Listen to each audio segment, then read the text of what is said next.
Security also gave us an extra large men's shirt.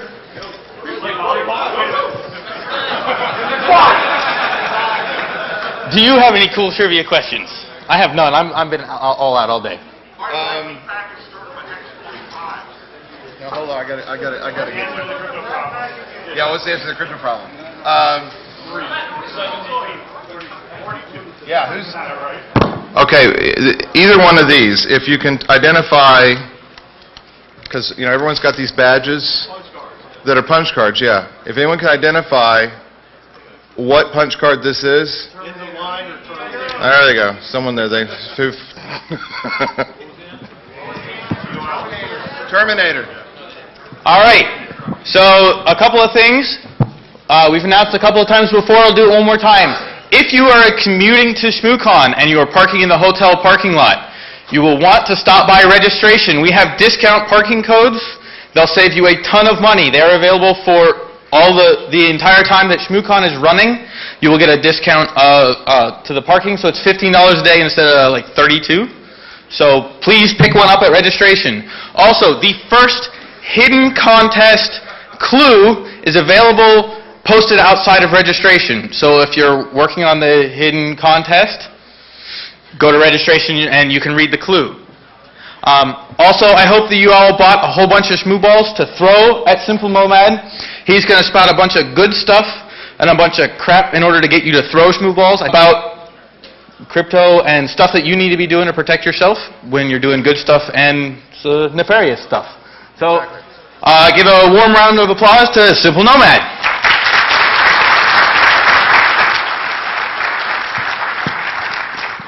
Thank you. I appreciate it. Thank you to the Shmoo people for inviting me back again. I would have showed up anyway, whether I was speaking or not, and whether I had a ticket or not. I probably just would have showed up and tried to sneak in somehow. But nonetheless, this is one of my favorite cons, and we'll just kind of go through this real quick. I'm with NMRC. I used to be with Vernier, but that's because Vernier has now changed their name. I'm now with Autonomic Networks. And so that's kind of different. I was planning on releasing some code, but I'm not going to release some code because I was extremely busy with work. The name change, and then it's Silicon Valley stuff. We're now in stealth mode, all right?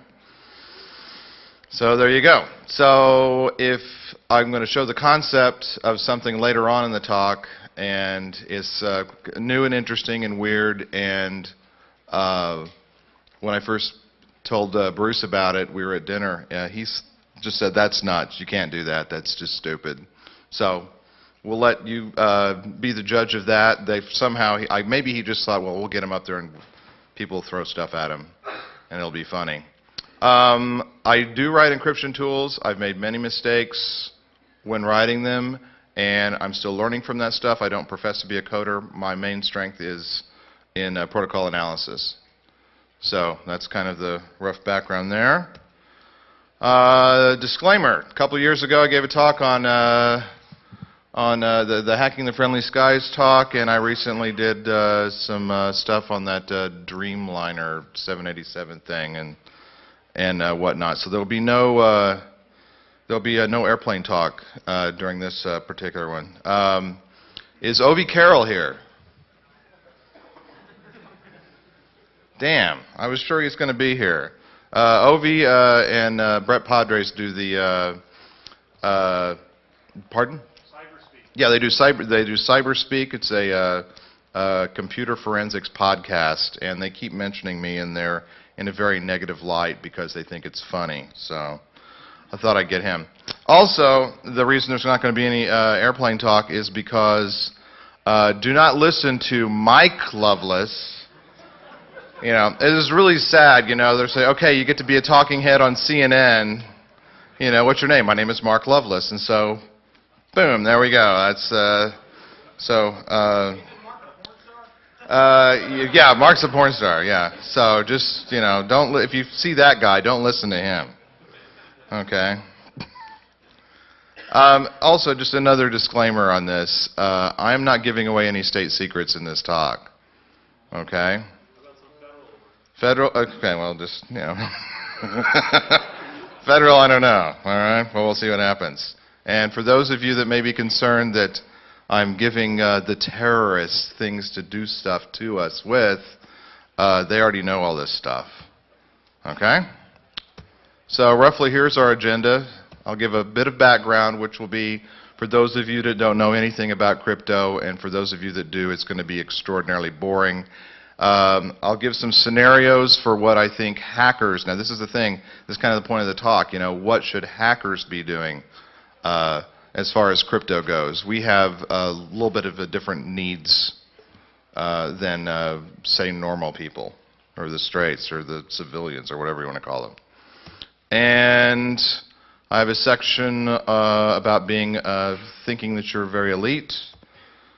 There is the infamous "What would Dan Kaminsky do?" section of the talk, which will become readily apparent at the end why that's the nut part of the thing. And that's no slam against Dan Kaminsky, but there you have it. And then I will explain last year. Does anyone? Oh, we'll get to that in a minute. But the Vernier T-shirts that were included in the bags from last year, I'm going to explain the back of that shirt a little bit. Do a quick summary. All right, what we're going to be talking about, I'll cover roughly and generally various algorithms. I'll touch on a few exotic things. I'm not going to, and basically I'm going to be talking about encryption solutions to a given scenario. And I'm not going to cover every single scenario. I just want to get you guys thinking about this kind of stuff. I'm not going to cover enterprise solutions, so if you're an enterprise person, then sorry. I'm not going to cover any of the various regulations. So if you're wondering, oh, you know, is he going to talk about something so that, you know, the bank is going to encrypt the credit card numbers or whatever correctly and store them safely? I'm not going to do that. I'm not going to discuss hashing algorithms because that really is what would Dan Kaminsky do kind of thing anyway. I'll also talk about a few things that are bullshit. Okay, so we'll cover, hopefully we'll get to a lot of fun stuff. Okay, we do talk this talk about how we're all really, you know, we're security people, right? Right? Okay, all right, just making sure I was in the right room. Okay. But the thing is like, you know, we talk about this stuff, but do we actually go through and actually do it? Do we understand, fully understand, all the implications of using encryption? Do we understand the strengths and weaknesses in individual given scenarios? And that's kind of the core of this. Just some background so you kind of understand some of these algorithms and things I might mention. Stream ciphers, SSL, TLS. Those are, if you hear me mention stream cipher, this is, you can relate it to that. You know, VPNs would be considered in that arena as well for the most part. Symmetric algorithms, AES, which was Reindahl, the winner of the NIS Hooray, I'm the greatest algorithm writer in the world contest. Two-fish, triple DES, those kinds of things. Asymmetric algorithms, RSA, PGP, the whole, you know, public-private thing. Stream cipher pluses, they are good protection against sniffing attacks. Does everyone pretty much agree with that? I think that's good. There is some level of affirmation that the target is who they say they are. Now you can do a whole presentation on where, you know, keys and all this thing with certificates and whatnot. But assuming that you are, like, say, doing some type of certificate exchange, there's some type of cryptographic thing going back and forth, you can do some, in most cases, do some type of, I'm pretty sure that is who I think it is. Okay? So these are good things. Some minuses, though, is that there's really no protection on the endpoints. You know, if you send sensitive data from insecure computer, you know, over this wondrously encrypted link to another insecure computer, you know, you're still unprotected on the endpoints. And the part where it's just in transit is, you know, at that point it was just ridiculous if you're just leaving it open on either end.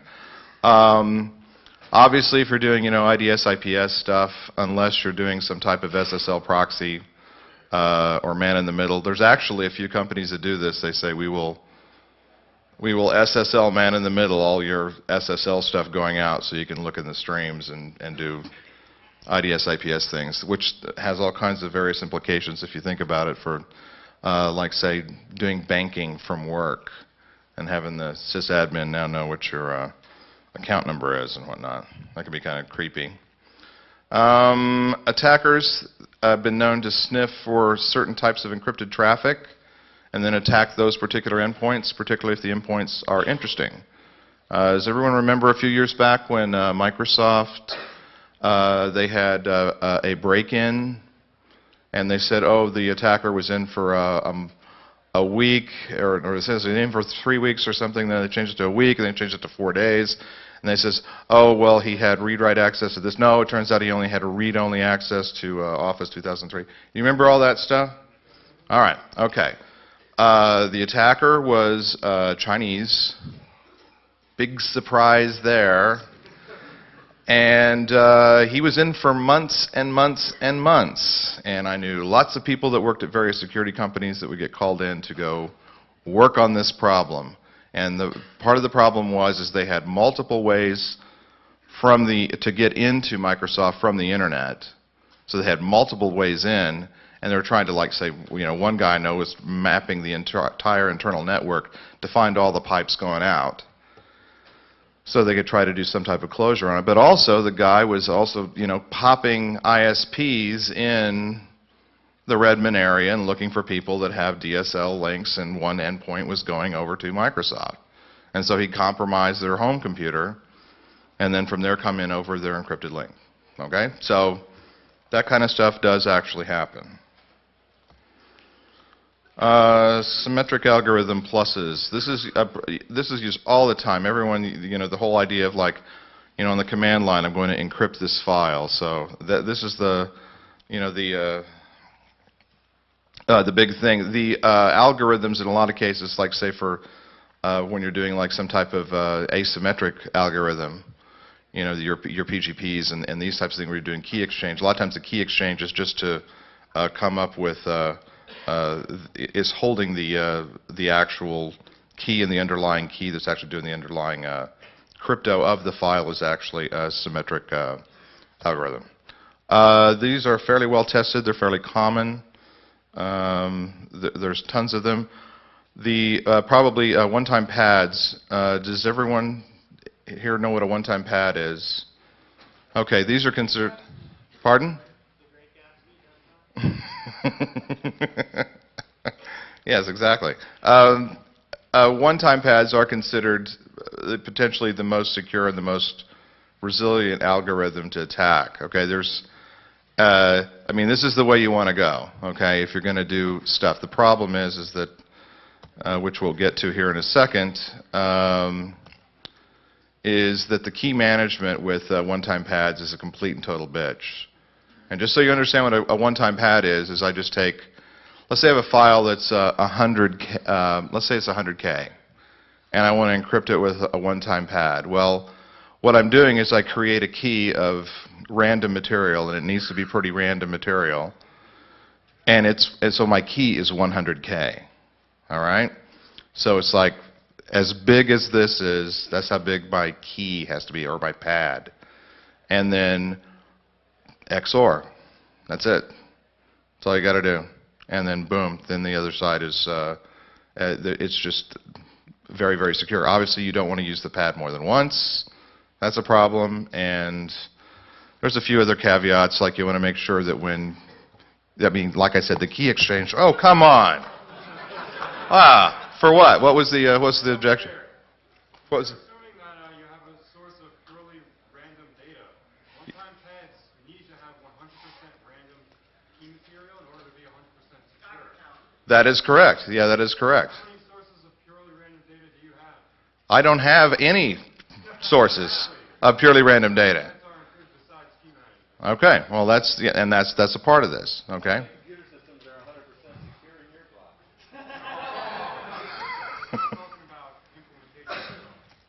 No, but you do need, like he's saying, he is saying, we do need.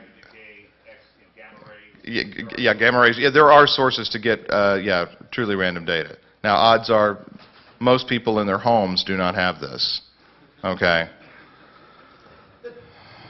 Or we think, or we'd like to hope that. But there you go. By the way, that was a good shot. I mean, there's lights here. I can't see a damn thing. It's just like, bam! It's like, wow. That was impressive. That was impressive.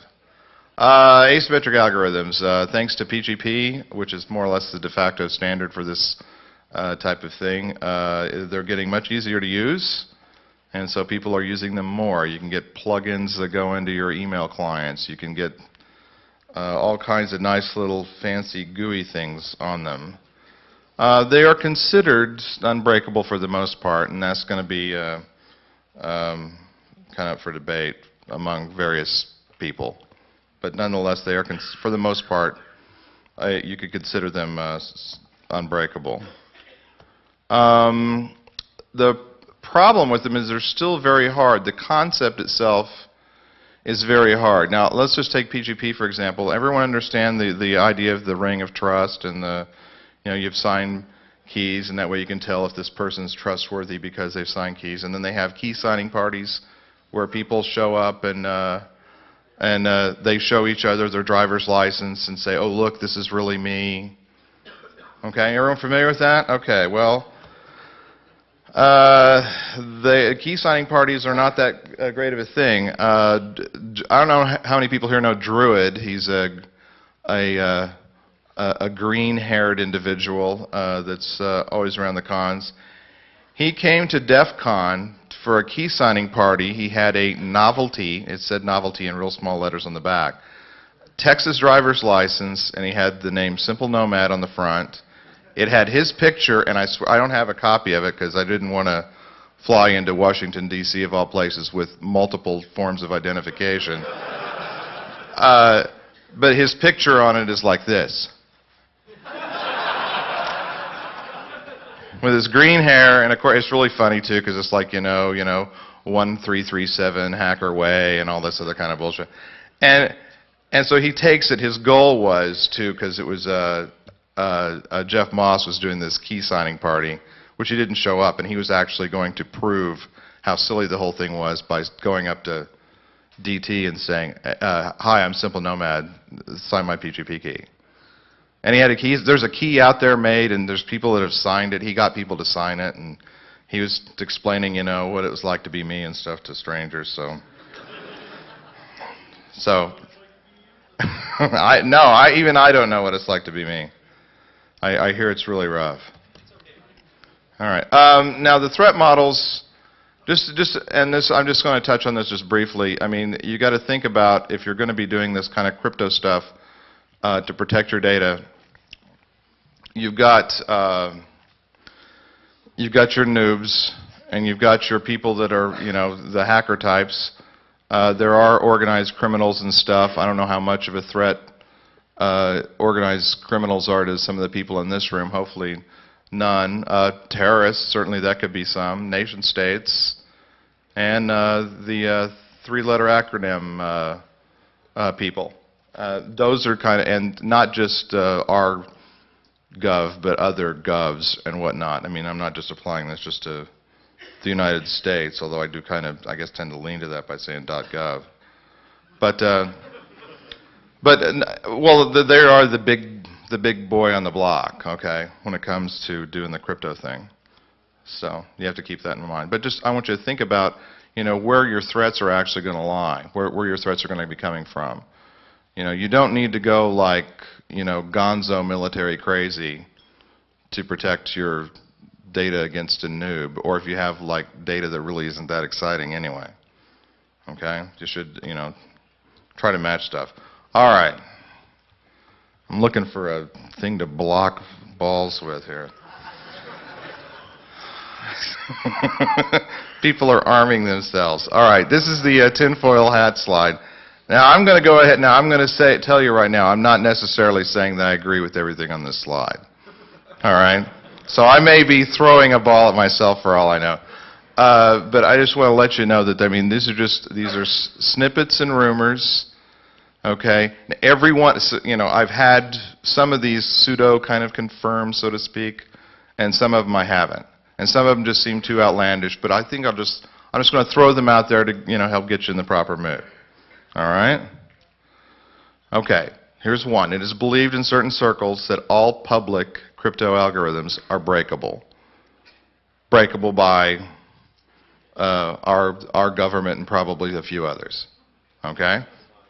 All right.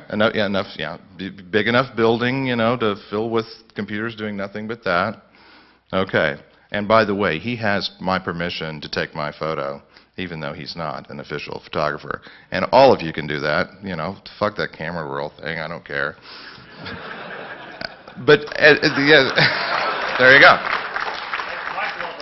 Yeah, that's Mike Loveless talking, exactly. Yeah, no, it just seemed kind of silly because, have you seen the cameras that are in the hotel that are getting all of this going in and out anyway? Who do you think... We're in Washington, D.C. Who do you think has access to those tapes? Come on, think about it. Jesus Christ. All right. Okay. Now, this is, in some certain circles, they're saying that the reason we won the crypto wars wasn't because of the efforts of the community, the EFF going in there and all this other kind of stuff we did to say, hey, we need to be able to export crypto and stuff. One camp of people say, oh, well, we let you think that you won. Actually, we just can break them all now. So, what the hell? And it looks like we gave up, and now all the evil criminals of the world will now use this crypto that we can break. Here's a good one. SSL was crackable in real time in 2001 at OC 48 speeds. I have heard this from 2 different people that swear it's true. Okay? Now, of course, whoever has the power to do that, wow, that's impressive. 128-bit SSL. What encryption algorithm? More than one. I don't know specifically which ones, but I was told more than one. Route 13. It was a... No, it wasn't Route 13. I think it was Route 26. They did it twice to make it nice.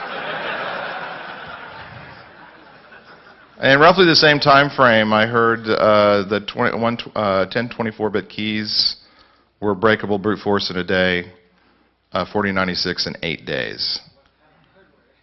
Well, exactly, what kind of hardware? Now, like I'm saying, I'm just letting you know that there's just things I've heard. Going to these conferences and stuff and running into security people, running into crypto people, and having these odd conversations that you have, oftentimes, believe it or not, while sober, you run across these little tidbits. I'm just bringing them to you, things that I've heard. I'm not saying that I'm not going to put any credence in there. This is one that I've heard, which is interesting, that PGP is breakable, not due to a flaw in the crypto, but in the protocol. And that the technique is classified, but the fact that you can break PGP is not classified. That's what I've heard. Like I said, you don't have to take my word for it. And there's, I've actually had conversations with some of the PGP folk about this, and they say the guy that told you that, who was he was a former teacher of crypto breaking at the NSA, they're saying he's nuts. He's saying he's not. You be the judge, he could just be telling me this shit, so I'll tell you, so you'll all get paranoid, okay? Yeah, well, you gotta do what you gotta do. But like I say, well, what do I know? I'm just some guy up here saying random shit. All right, let's go through some crypto scenarios here. The shell account. All right, let's say that I wish to encrypt files. I want to keep them safe from the admin. Got a nosy admin on the box, or I've got just a friend I don't trust that's root on the box or whatever. Dangers would include for this would be that once I put in my passphrase, it's going to be in RAM, and that if someone had administrative access and I don't, they can actually go in there and look at it in RAM and whatnot. It is possible during this time, depending upon the OS and conditions that are going on it, that the passphrase actually could be written to swap. Okay? And people that do computer forensics, one of the things they do is they do look at the swap file to see if there's anything interesting in there, and occasionally they do find stuff like that in there. Another one is that the original plain text file is typically still right there on the hard drive. It may not have may have done just a simple delete on it, but the contents of the file are still there. And again, the contents of that plain text file, even if they were securely erased, or somewhat securely erased, I'll get into that in a minute, may have actually made it to swap. You know, so, and another thing to keep in mind, there's some, I can go into some other stuff like, you know, I'm not going to go into it though, it's just, you know, dealing with like file slack and the space between chunks and all this other kind of stuff. We're not going to go into that. Again, also, a root user could, you know, they could send some type of signal or do something bad, and you know, and then you know we get a core dump or just something they can do to cause your program to crash, and remnants are still in memory, and then they could potentially see what the passphrase is. And these are just a few that I came up this morning while recovering from last night's drinking, typing up that I threw in here. Again, on the shell account thing, if you can use a program, and let's say that the way it should work, okay, is that you put in your passphrase, and then immediately that passphrase is turned into some type of hash, and then you zero out the passphrase. So at least you don't have this plain text passphrase hanging around in memory for anyone with authority on the box to see. And you can take your pick of hashing algorithms. For practical purposes, I know people talk about, oh, MD5 and SHA-1 have got issues and stuff like that, but I mean, you know, again, realistically, I mean, are you really going to be worrying about MD5 collisions in memory while hashing right before you do some other operation on it? Probably not. The program the program should be able to securely wipe the original plain text, and that actually might be impossible on journal filing systems. Or file systems that do journaling, because what will happen is part of journaling is just trying to keep track of, so in case it can reconstruct actions that you performed on that drive. So it is possible forensically to go in and possibly recover that, even though you think you're wiping it safe, you're really kind of wiping a, you know, one part of the journal that's got it there. So you may not actually get it securely wiped. This is just to give you an example. This is an issue on Linux using, like, say, ext3. Okay, if you use ext2, you can actually go in there and securely wipe it. Use 3, you're going to run into some problems because it does some pseudo journaling type stuff in there. And again, consider the threat model and how likely the admin is going to be to target you and your files. And if you're really thinking about it, I mean, do it on your home system anyway. Yes? Mark, you're looking at storage on the system, but if you can back up one level and go to keystroke lock, you can get around all that stuff if your stuff is being captured as a passphrase going in. Yeah, keystroke loggers. Yeah, he mentions keystroke loggers. Yeah, I actually, in one of the, because I did write a program that tries to do that, and I've got in there a whole list of like about 15 or 20 different things that I thought of, one of them being keystroke loggers. I mean, you know, if the box is owned, I mean, that's the thing. The other thing to keep in mind is, like, you may trust the admin implicitly, but, you know, if the admin's not a good admin as far as keeping the thing patched up. Well, there's a 0 day and he didn't know about it. And he didn't, yeah, exactly, or 0 day, and then kaboom, all your encrypted porn is now compromised. Or what if what? Yeah, what if you can't trust the admin? Exactly. What if you are the admin and you're drunk? And you start, you know, fucking up, and it's like, whoa, you know, and then people own your shit. I mean, it happens. But, right? Am I right? Okay. Free email and anonymity, okay? This is one that is kind of gets me. You want to use a free email service, but you wish to remain anonymous, okay? Now, the dangers include IP addresses of users are logged at these locations, so you're losing some anonymity there. The mail spool could be handed over to someone that asked for it. with or without a subpoena. They use a subpoena when you say no. If they ask and they say, oh, sure, go right ahead, you can have it, then no subpoena is needed, believe it or not. Huh? We're getting there. We're getting to, you mentioned Tor, we're getting there. What you have to do if you're really going to do this kind of thing is you have to separate your identity from the spool and just assume others are reading it.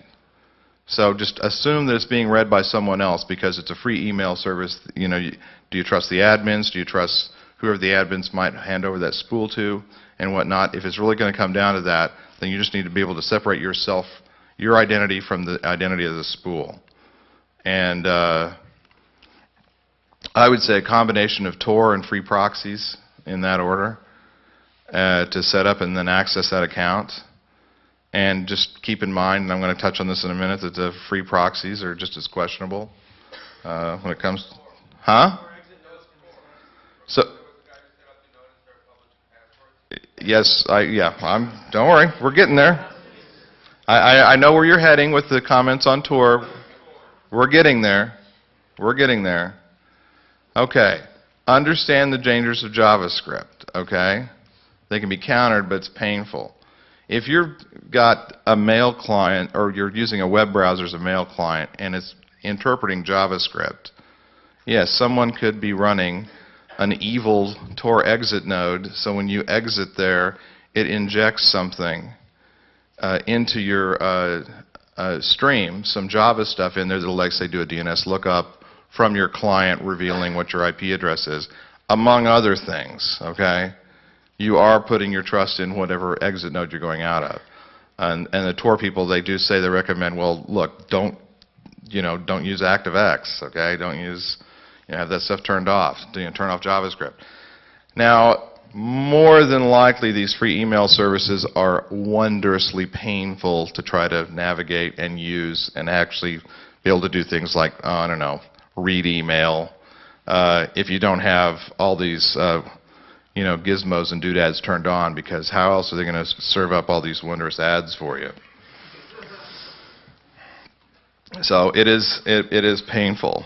Don't do stupid shit, okay? This is another way. I don't know how to put that, okay? You set up the account and say, I wonder if my anonymous email's working, and you send yourself the, a copy of the email to your home account. That kind of gives it right up now, doesn't it? Or you do PGP for it, and then you sign it with your key.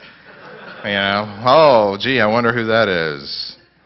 And of course the obvious, you don't go on there and say, I'm dumbass. I'm going to tell all my friends about my neato, spiffy, completely anonymous dumbass account.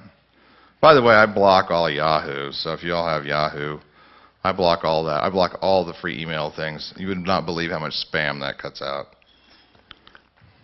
Sorry, let me get spam preachy on you guys.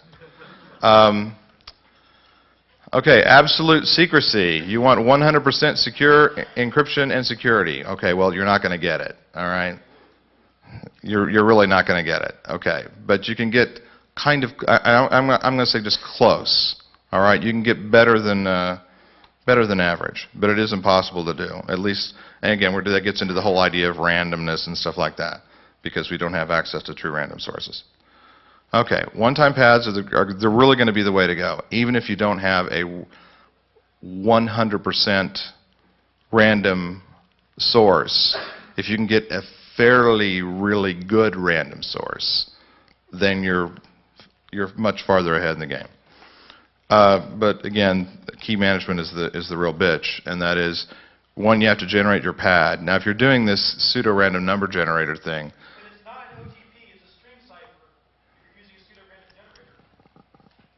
do what now? If you're using a PRNG, it's not an OTP. It's a stream cipher. I'm talking about using something like Isaac.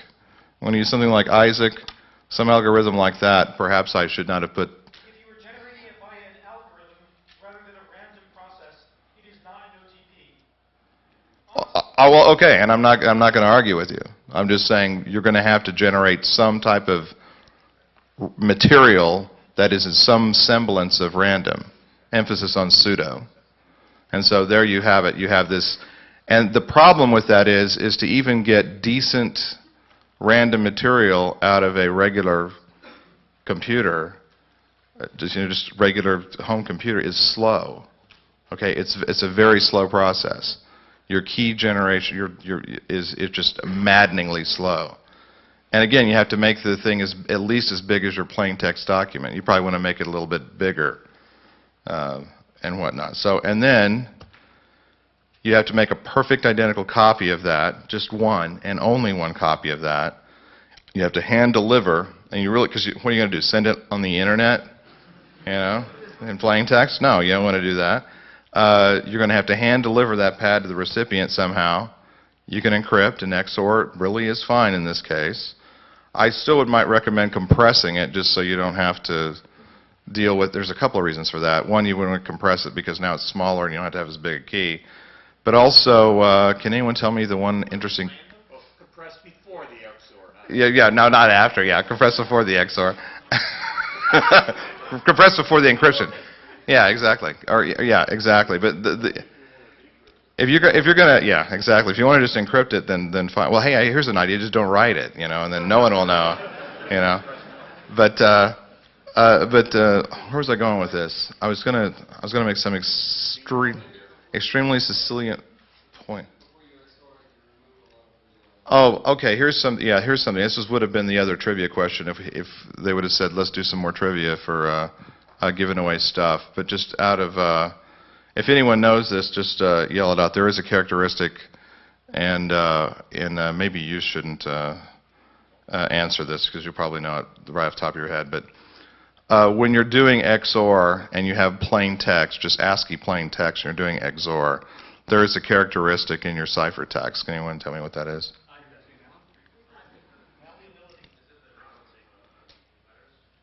You're real close.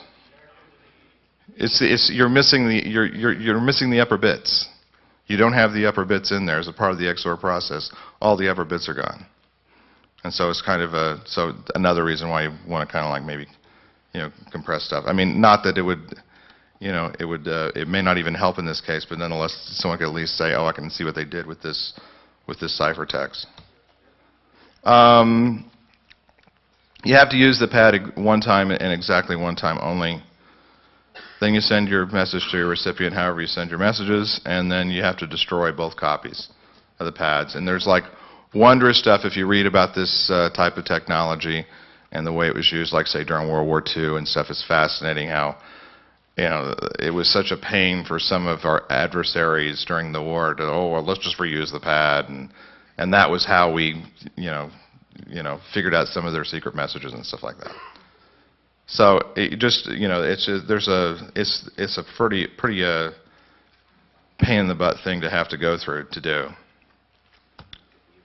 All right, there are unbelievable amounts of dangers here. Obviously, I mentioned don't reuse the pad. Again, you may have plain text versions that exist on the endpoints. And if however you're sending the message, whether it's email, whether it's courier, you put it on a CD and send it via courier, conceivably someone could say, okay, here are the endpoints, and now you're right back to where you were previously when we were talking about the stream stuff, is that the adversary knows where the endpoints are. So you have to be kind of clever about that. And then, can you trust the recipient to adequately destroy the pad as well as adequately destroy the message? Odds are, if you're going to this much trouble, it's not some document you want just like lying around somewhere, either hard copy printed off or whatever. All right. So anyway, for those people that use crypto, and this is kind of a Milhouse kind of thing. I imagine Milhouse saying that. File drive wiping. Okay, this may be the last time I ever mentioned this in a talk. I've mentioned it 3 or 4 times in talks before, and numerous times on places like BugTrack and stuff, and I get kind of tired of saying it. This is the standard, the DoD standard for wiping data on a hard drive where it can be reused. You cannot, this does not apply to top secret and higher data, but this is the standard. It's a 3-pass standard. I know the guy that wrote the standard, He actually has worked at Black Hat, helped out at Black Hat before and stuff. And you see him, Jack Halloran, if anyone, yes, exactly, yeah, you know Jack. Yeah, he's the one that wrote this standard. This is the standard. It's a 3-pass standard. When I say wipe with a character in its inverse, like writing with, F0, then writing with 0F, and then write with random data and verify that last write on there. That's considered good enough for government work, and it should be good enough for you. There is one, I don't know which one it is, G-Mark may know. There's a .mil branch that has a 7 wipe requirement. I can't remember which one it is off the top of my head. I couldn't say. Okay. The real standard is, and this is the thing, because I've talked to multiple people about this. I've talked to FBI, Air Force, NSA, various people, and what it really comes down to is the standard is at least 3 wipes. Now, there was one product that was certified by that DoD standard as this is an approved tool for doing wiping, and it happened to do 7 wipes, and so everyone just assumed, oh, the standard is 7. I think that's where that came from. But anyway, 3 is fine. Now, no one's mentioned Peter Gutman yet, so I will mention Peter Gutman's theme. He had a method it was a 35 wipe method. Now, he wrote the paper on doing the 35 wipe method in 1996, back when hard drives, they ran on coal, I think, or something. Even he, and I've talked with him as well, and you'll see him around at DEF CON as well, big, tall Kiwi, long hair down to here. And he says that this is overkill now on modern drives. You do not need to do 35 passes. If you want to and you feel better about it, great. But there's really no need to go to that much trouble. And what? Wow, something was thrown at me. Oh, yes. What about the built-in ATA wipe drive command? Is that secure? The built-in ATA wipe drive command? No, I don't believe that is secure. Now, the thing is, though, really, if you're going on the drive and you do, okay, let me tell you this. Okay, if you get caught with kiddie porn on your computer, that's considered a really bad thing. People that do forensic work, where they're having to actually examine, pedophiles' hard drives and stuff, a lot of times they'll have to get an image. They'll have to take an image of that drive and then work on it.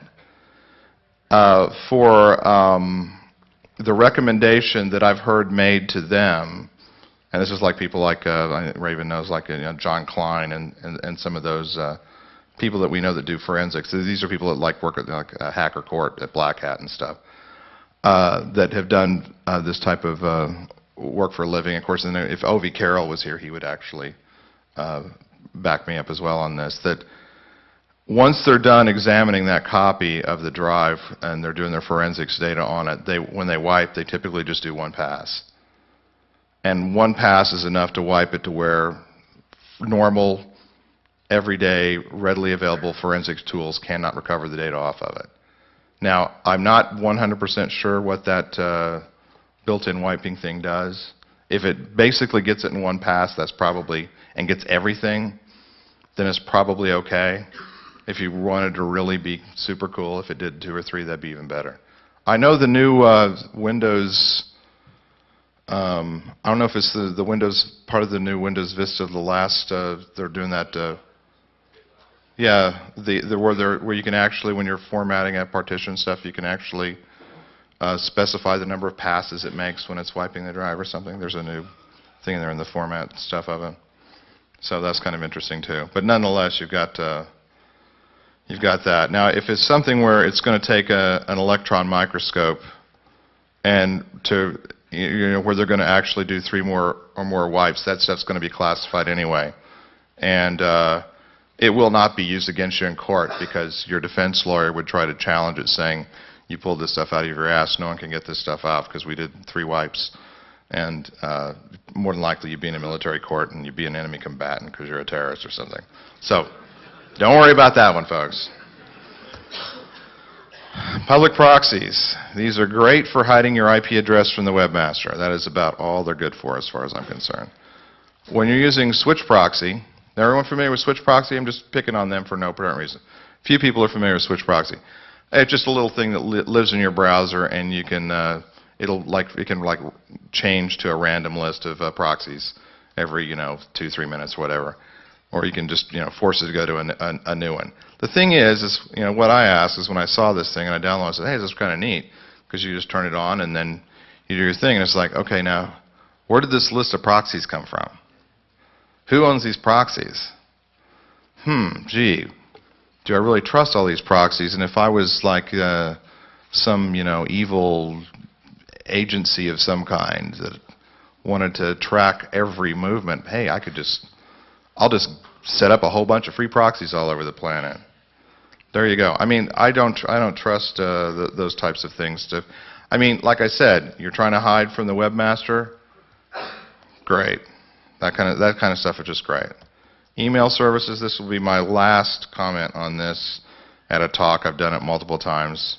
They're not free. And again, if the government asks, whoever, you just pick your free service for your mail spool. They can hand it over. And again, the subpoena is only used if they refuse. Okay? And if I were a big TLA, why not fund one of those free email services to actually exist? So that way, I already own all the mail spools because it's on my hardware. There's no reason why someone couldn't do that kind of thing. Seriously, think about that. All right. Steganography. All right. Hidden message inside another message. Now, the one everyone hears about is image files. How Al-Qaeda is putting secret plans inside of porn and then moving porn around. I have done extensive research in this area, looking for porn, trying to find, it's what I told my wife. It's just like, I'm doing steg research. You don't understand. I'm convinced Al-Qaeda is, this lesbian Asian porn. That's where they're at. I know it. I think it's this one particular girl, too, who's really hot. I think it's her. I got to get all of her stuff. Yeah, I got to check every image. That's what everyone hears about. And actually, to tell you the truth, I didn't have the images with me. I wish I did. I put them up. Not the porn ones, okay? But I did actually find some steg out on the internet, searching through images. Now, granted, they came from a site that's no longer around. But it was up for a very long time, very popular, where you could upload desktop pictures, desktop backgrounds. And you create an account, upload desktop backgrounds. And once I found this, I turned it over to some of my friends in the government saying, hey, I just found something and this looks really weird. And let them spider the site and do whatever. And like I said, it's gone away now. But nonetheless, that kind of thing does happen. And the thing is at this point, the person that I handed this stuff over to, he actually said to me, because I can no longer confirm or deny that I even accepted those images from you. So I was like, all right, then they probably were good. What did you use to verify? Or what did you use to find the stenography? I was using steg detect. Was it encoded or encrypted, or was it just... Good question. It was probably, he's asking if the data was encoded or encrypted. My guess is it was encrypted. The thing is, the problem with steg detect, it would just, basically it would say, okay, here I think I found it, and then there's a cracker that runs with it where you can try to crack it, and then what it does is, if the data is encrypted and you don't know what the encrypted data is supposed to look like, using the passphrase to get it out of there transforms the data. And I think Niels Provost, who wrote the code, just said, I'm going to use use file to try to identify it. It's plain text. It's another picture. It's whatever. And if it's encrypted data, you really can tell just real quick. And it was more of a proof of concept tool for him, but that's what I used and everything. By the way, Outguess, you use Outguess. That's a decent steg tool for doing image stuff. And I encourage you, just Google for steg detect and Outguess and all that stuff and read up on it. It's fascinating stuff. Obviously, you would want to encrypt data before inserting into another media, and believe it or not, other things that would be good for doing steganography is consider some somewhat old school techniques, like changes made to a web page. Or let's say if I, like the command for launch the attack is, I am a lonely housewife looking for a good time, dear Craigslist kind of thing. Then everyone says, oh, we're on Craigslist. Oh, we see the thing. Go, let's attack. Then that might be, and that kind of stuff's been around for a while. I think those would be probably just as effective. Covert channels, these are exotic and they're largely unused by our community for the most part, with the possible exception of bypassing the T-Mobile, pay for your wireless bullshit that we have to endure. How many people here actually pay for wireless access? Excellent. Excellent. That is excellent. Not a single hand went up. That is wonderful. I'm glad to hear that. I don't feel bad. Because I never do. I just screw that, check an email. I'm not, launching missiles or whatever. All right. Damn. I'm serious. I hear this noise and this fume, and I got these lights. I cannot see. Well, it's like, okay, just. It's someone for T-Mobile. That's what he said. There you go.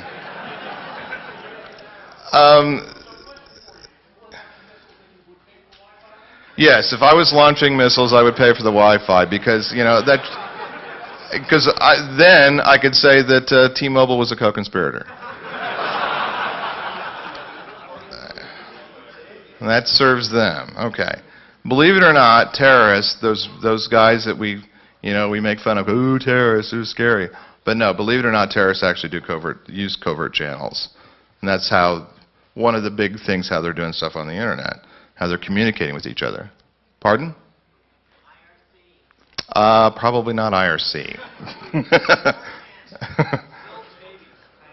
Maybe Silk. No, actually, I really don't want to get into specifics. I do know actually some of them. I actually came up with more than one of them in a talk and found out that they're actually using some of those techniques. I don't know whether they came up with it before I did or I came up with it, but I'm not going to. But they are using it, and it's it does happen.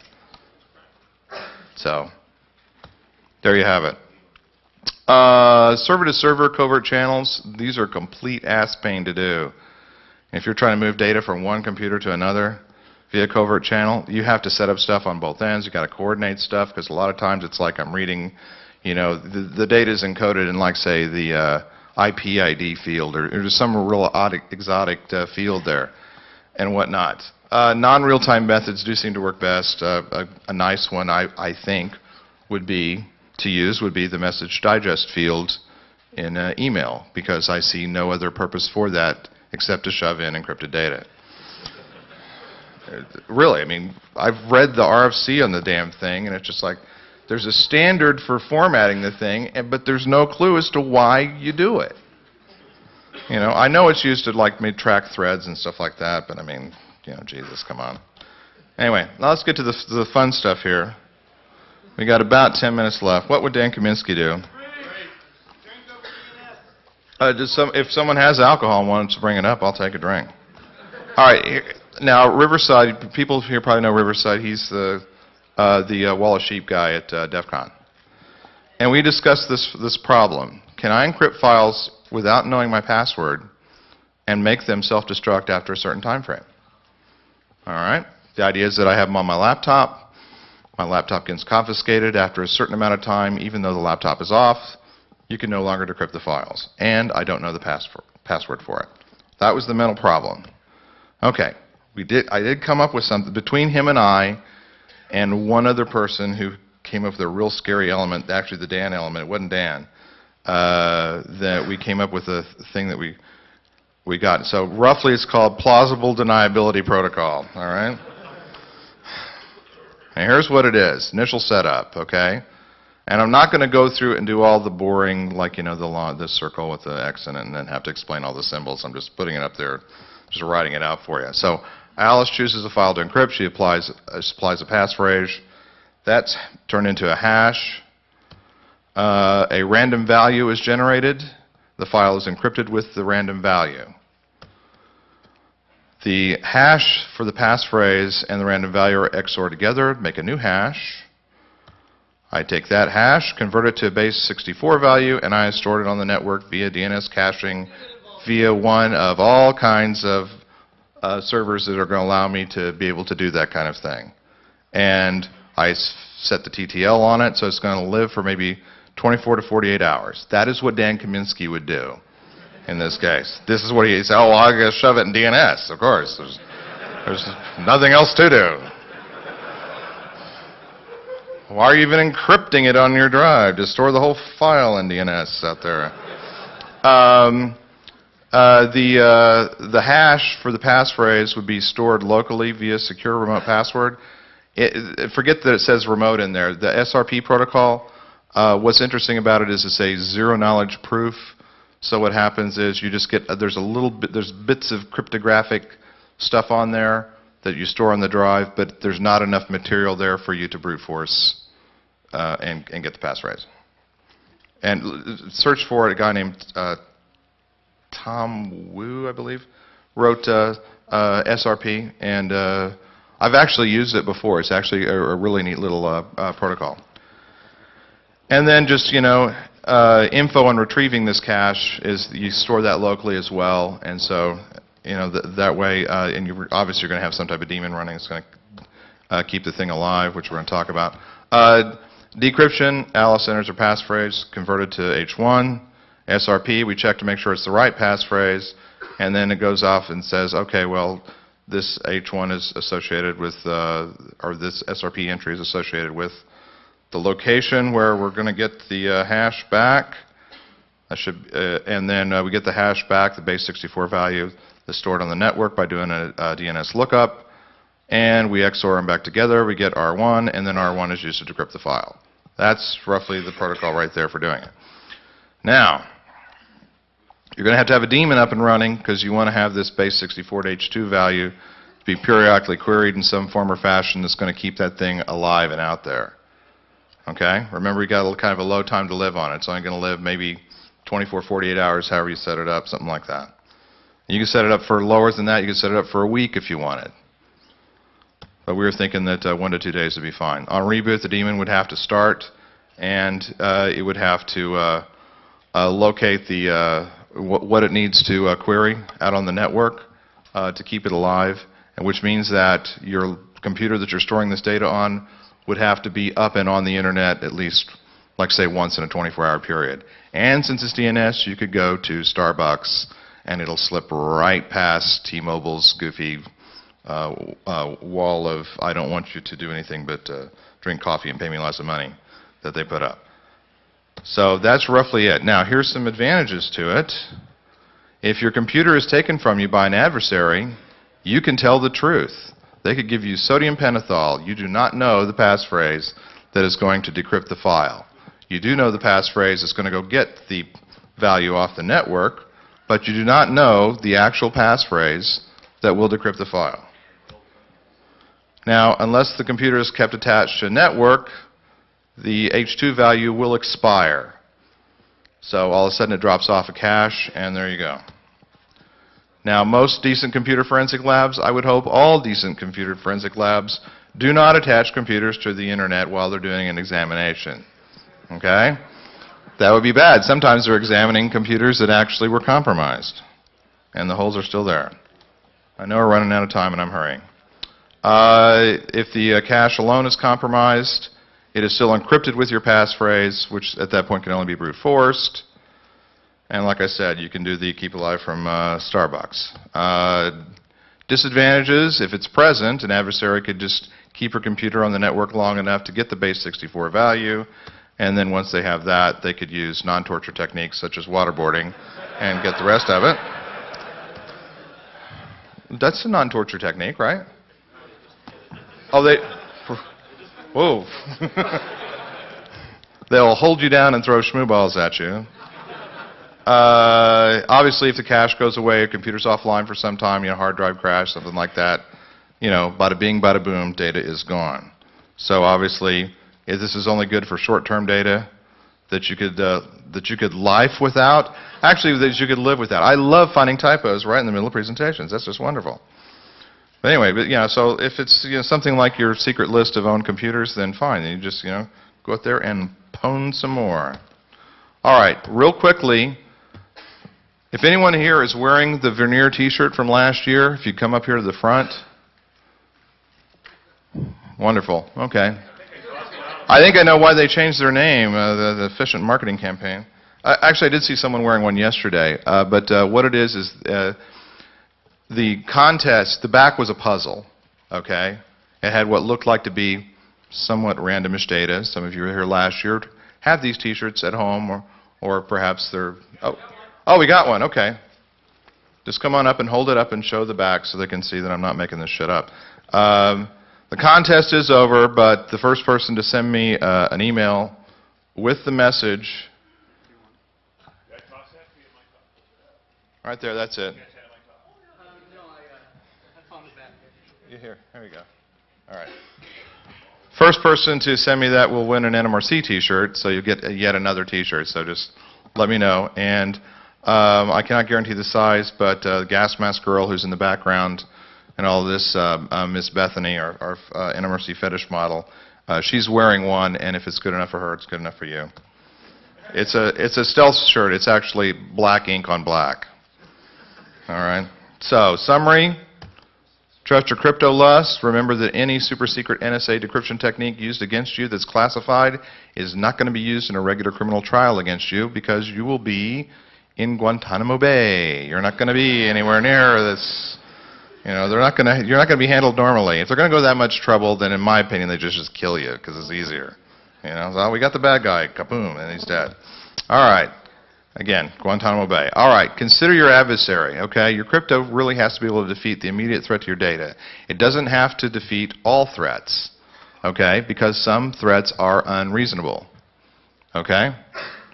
Just try to be realistic about it, okay? And take that back in your normal life as well. Something to consider. Is anyone here familiar? I'm sure that you are. The dining cryptographer's problem.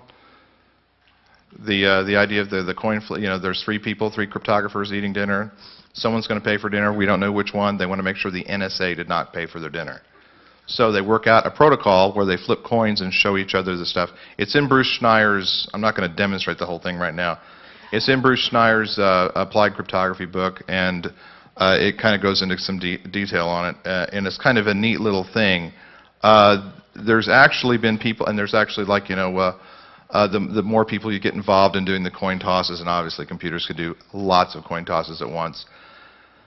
The idea is you have a method of moving data around. If you apply this to a network, you have a method of moving data around where there's data constantly going on, these coin flips going on between computers, where you can actually pass data to and from another person on the network. And the other person that it's intended to, this has been extended so that you could actually run this on a network and actually pass messages by. And there's even such a thing called the dining cryptographers at the disco that deals with noise on the line. So if the NSA did get on there and put their own nodes on and add noise to it, there's a way to supposedly filter it out. Nonetheless, read about this. I think it's interesting. It's also interesting because there's been somewhat of an implementation issue. There's been 2 attempts to implement this. One through a college, and the professor was a foreign national, and he disappeared. And I'm not making this up. He's gone. No one knows where he's at. And another group that tried to do it, they had some funding for various projects. They lost funding for all their projects, and so it went away. So build that. Okay? Let me know how you do. I'm not going to build it. Again, Bruce Schneier's book. I've written some tools. Encrypt and covert. Encrypt is obviously a encryption utility. Encovert does a covert channel. They're meant. Encovert is mainly proof of concept.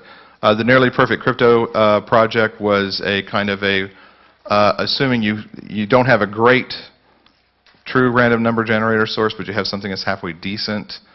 That's why it's called Nearly Perfect, because it's not perfect, but it's kind of attempt at one-time pads. So anyway, that's what I have. So I think it's drinking time, isn't it? It's about 4 o'clock. If we got time for exactly one question, And if you could save me some time, if you put that question in the form of an answer, it'd really help. Fire away. Thank you. Thank you. I think that's it. Thank you very much.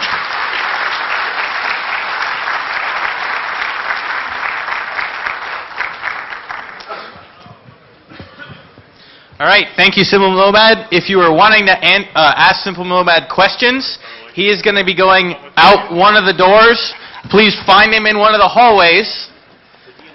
Ask him the questions there, and let the other people come in so they can see the next talk. Thank you.